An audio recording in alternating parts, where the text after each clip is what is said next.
Hello and welcome to Keyboard Skills Pro. Thanks for watching another video here on my YouTube channel. My name's Tom and today we're going to take a little look at a music lesson covering Burgmuller's Tarentelle, or Tarentella as it's also named. Now this piece has been on some exam board syllabuses over the years. It's generally thought to be about grade 5 and there's some really cool bits in it.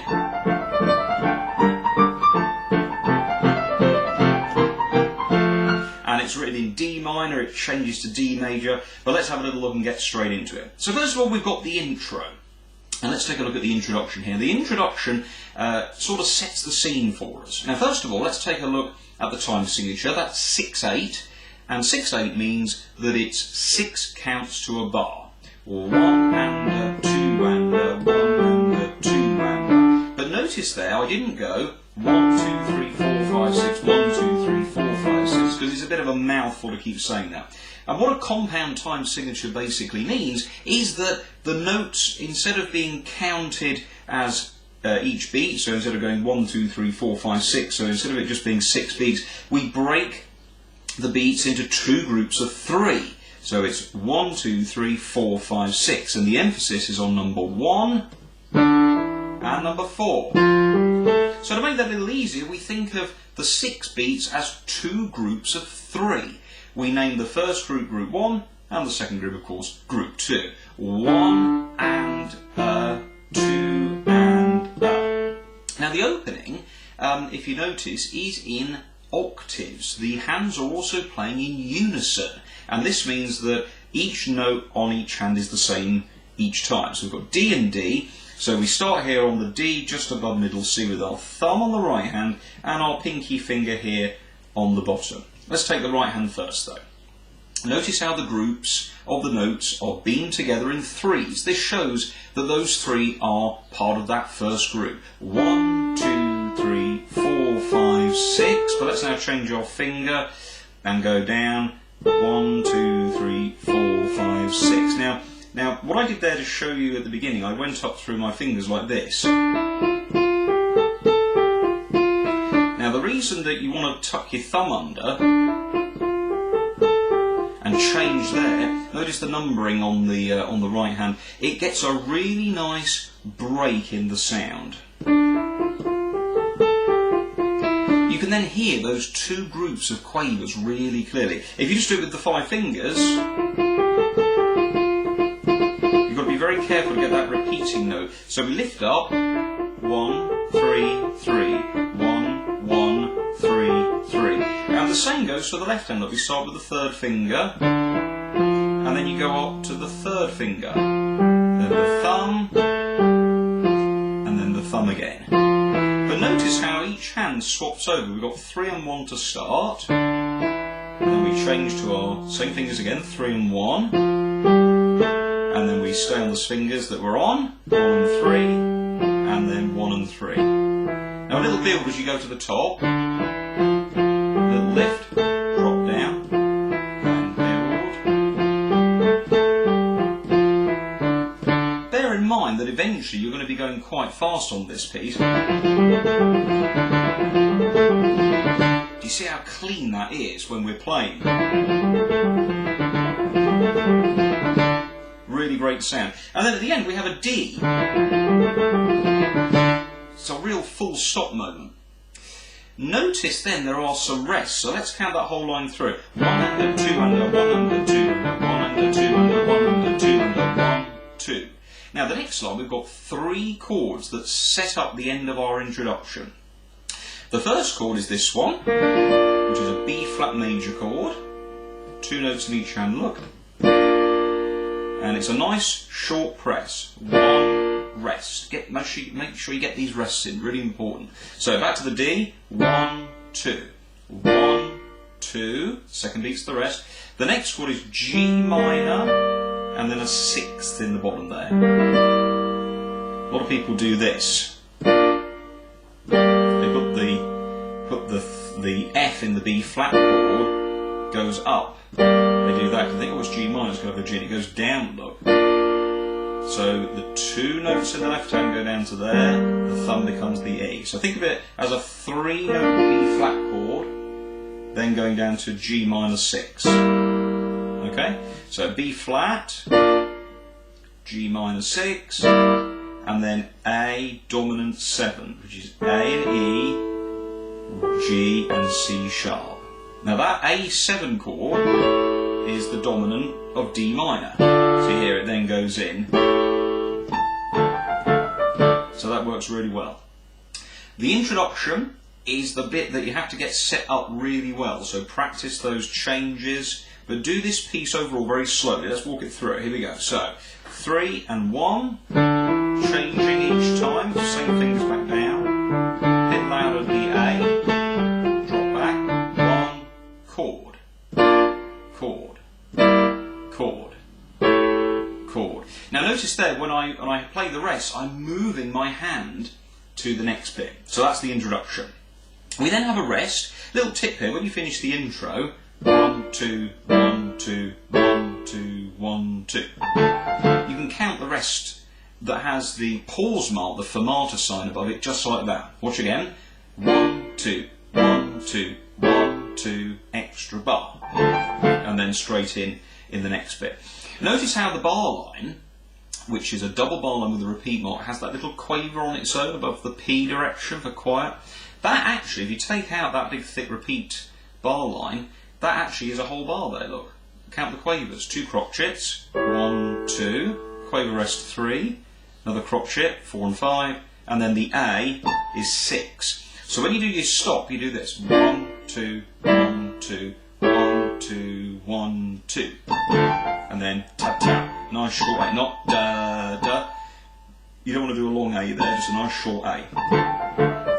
Now, let's take a look at the next section. We've then got to go all the way up to A. This is our first section of this particular piece. And you want to go through this right hand very carefully with the finger numbers. So start with 3, down to 1, and then lift up. Remember how we did that in the intro? We do it here in the melody. Look actually at the melodic line. That sounds familiar, doesn't it? And it's a variation, very small variation on the original. So nice and quiet, look. Now go up to 4 on the B flat, change to your 3rd, up to D, finish on A. So watch that line. Oops. One of the hardest things to do is actually to deconstruct a piece once you know how to play it. Well, we all make little errors. The next bit, look, 3 again, and then we go down, 4 on the F. Now why 4 there? Well, watch out, look, because we're then going to go all the way down to C with our thumb, tuck under, B flat coming up in a second, top C though, B flat G, C F, and then stretch up to a nice staccato. You then got to repeat, so you go back, 3, 1, 4, 3, 5, and 2, change to 3, 4 on the F, 1, 1, 5, 4, 2, and 1, dum. Now you hear it's going dum, da, dum, da, dum, da, da, yeah, da, da, da, da, da, da, da, da, da. So the left hand, although they say it's all 3 beats, don't make these drag. I hear people playing it like this, sort of trying to drag each chord out. It sounds so laborious. So make the chords in the left hand nice and short like this. So we're starting with 2 D minor chords, root position, look. So da da da da da da da da da da da da. Then these 2 notes go up to G and B flat. There we go. G minor, back to D minor.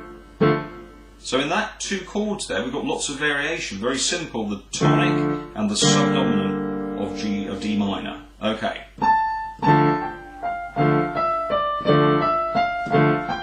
End and finish.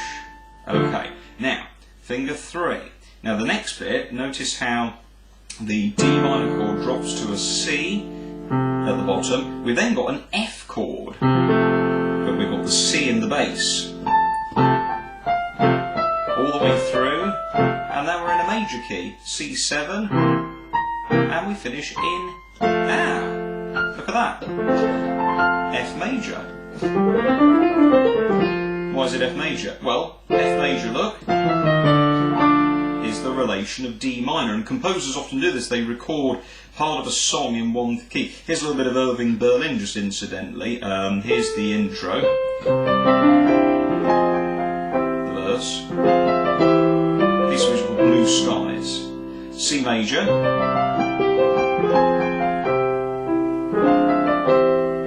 And then it goes into A minor.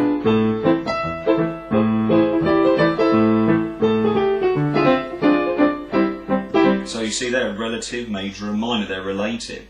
So let's put that first block together. Here we go with the introduction.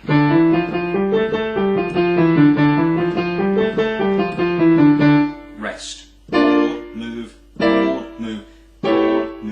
your hands. Nice and quiet.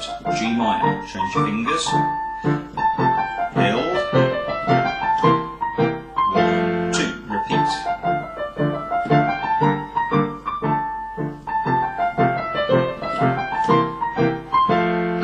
Now we're playing it a fair bit slower, but that's so you can see where all the things are. Now you can see the benefit of learning it hands apart, I'm sure. Spend the time really learning those finger changes, the dynamics, the builds and the falls, the crescendos, and the articulation, how your notes speak.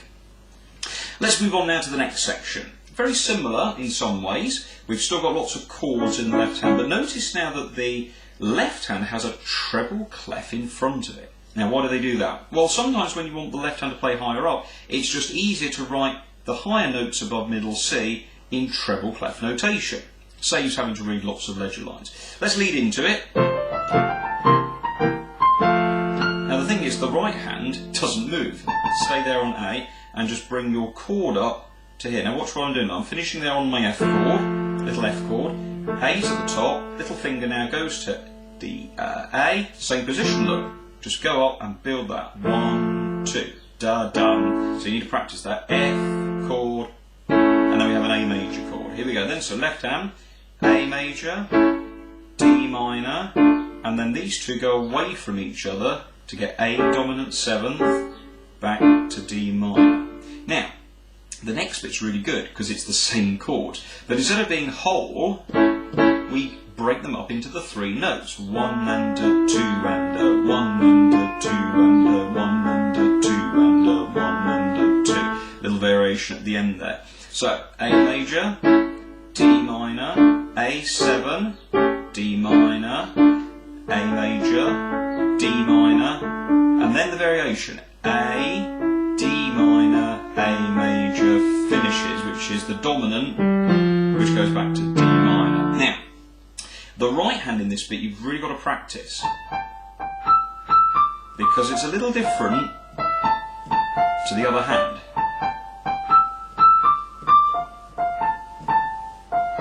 Notice how my hand's moving around there. Notice the fingering. 2, 1, 1, 5, and 4. Change to 5 down to 1.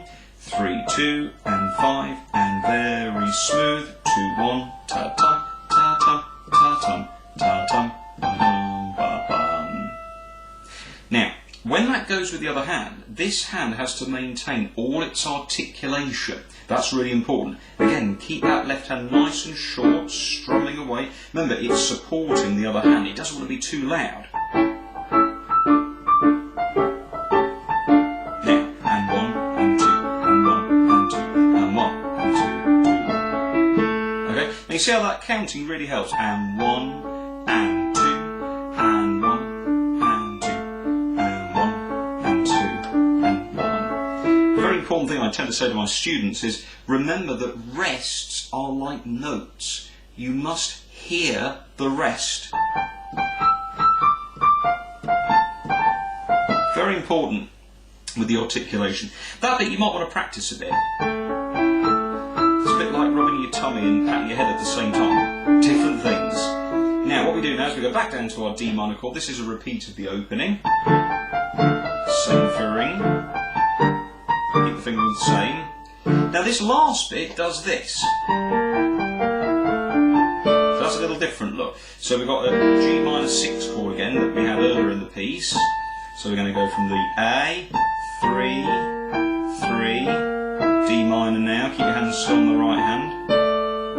Okay. And we're now doing this.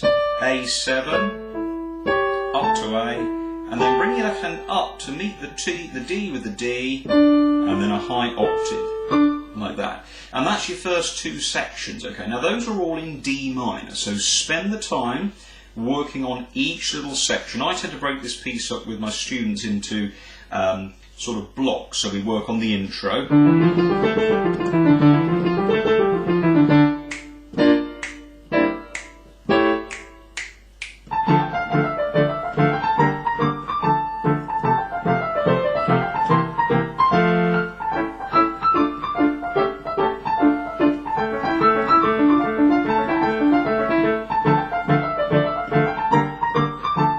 Etc. And the next part is almost like a different song. This is a thing known as a parallel key change. And parallel keys are where you're in one key, let's say D minor, but yet you keep the same home note, but just change it to D minor. So although D minor and D major don't have anything really to do with each other, but they do share the same basic tone row of D to D. Major obviously has two sharps, it's the second key in our circle of fifths. By the way, if you want to know more about keys and chords and key signatures, I've got some really great videos on the circle of fifths which are definitely worth watching. This middle section of the piece, I suppose you could call it, is in D major. So we now have to forget the B flat, oh that causes some problems, and now go to D major, which has two sharps. Now let's finish off the song. Oh dear, whoops a daisy. There we go. And then we go down to an A and we grab our D major chord. Now watch this. Now, that's clever, isn't it? Notice how he's written the music in crotchets. So it almost sounds suddenly like we're no longer in 6/8, but we've kind of gone to 2/4. That's great, isn't it? So as we go up, basically a little scale look. Nice and loud at the top there. Okay, then we go down. Little decoration. Okay, I'm going to pause there. Have a look at the chords look. D major in root position. 1, 2, 1, 2, 1, 2. And then this chord. Okay, D, G sharp, and B. Then we go down to a D suspended, and then back to D major. Now here we've got in the next bit some repeating notes. Now just before we go on to that next bit, make sure all those notes 1, 2, 1 and a 2, 2, 1, 2, 1, 2 and 1, 2. Nice and crisp togetherness, okay. Now the next bit we've got some repeating notes. Now I'm a little bit possibly naughty here because I tend to just use the same finger. If you want to practice, you can do a little change, which is where you use two fingers to do these very quick grace notes.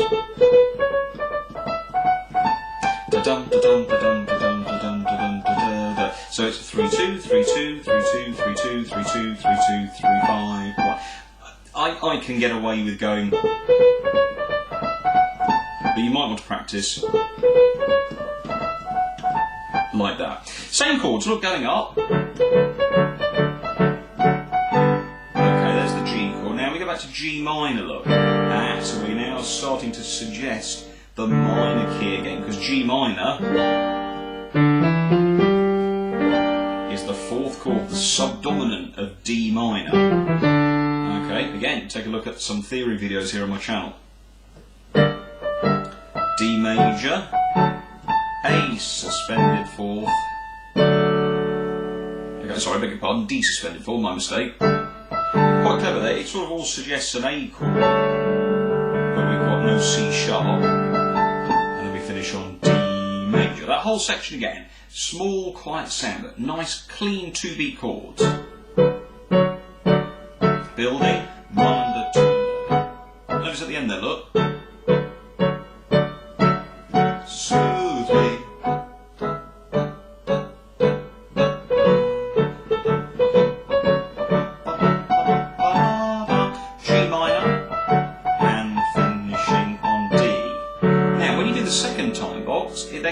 entry goes back in to part of the first bit and part of the second bit. Actually, it's really the second bit repeated. Here we go. Remember this? Yes. That finished, didn't it, earlier in the piece, the end of our second section. So it's always very funny when my students who I teach this to get to this end of this D section, and then they go, and it suddenly hits them, and they go, oh my god, it's the same, hooray, I haven't got to learn all these lines. That's a big, big bonus. So we repeat that section twice, and then we come to the end. Now the end is slightly, I think, a slightly more challenging section, so you might want to spend a little bit of time on this and just work your way through it. So let's walk it through.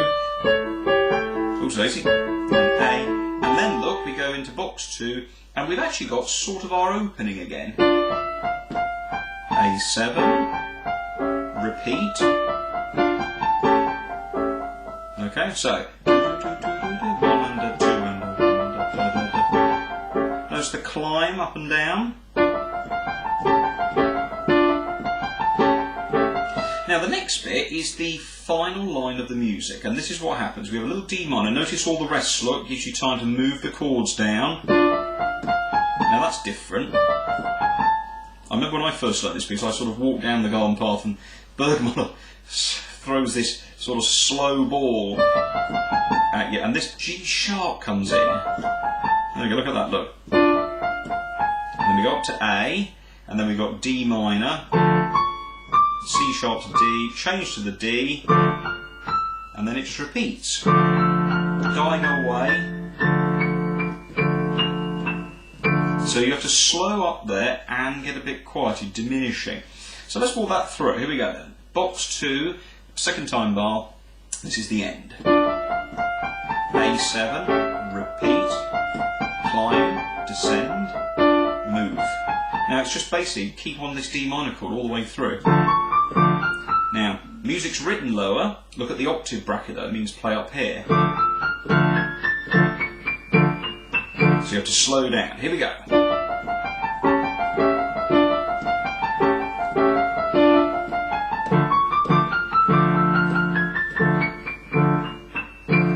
And finishing off with 2 chords. 1, 2. Now the final 2 bars say a tempo and loud. So when you finish off, 2, 1, 2. So go back to the speed because you've slowed down towards the end. What a fantastic piece of music, Burgmuller's Tarentelle. Let's do a steady playthrough. We won't go full speed. We'll do a steady playthrough of the whole thing with the repeats. 2,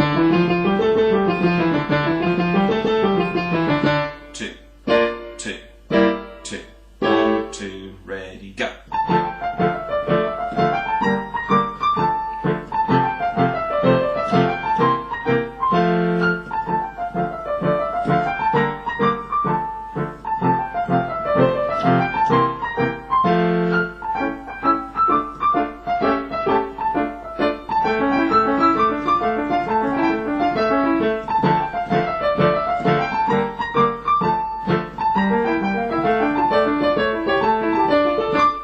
Then we've got the D major section.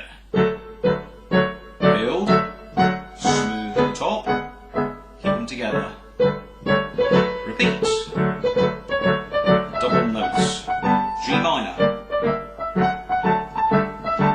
Repeat that a bit.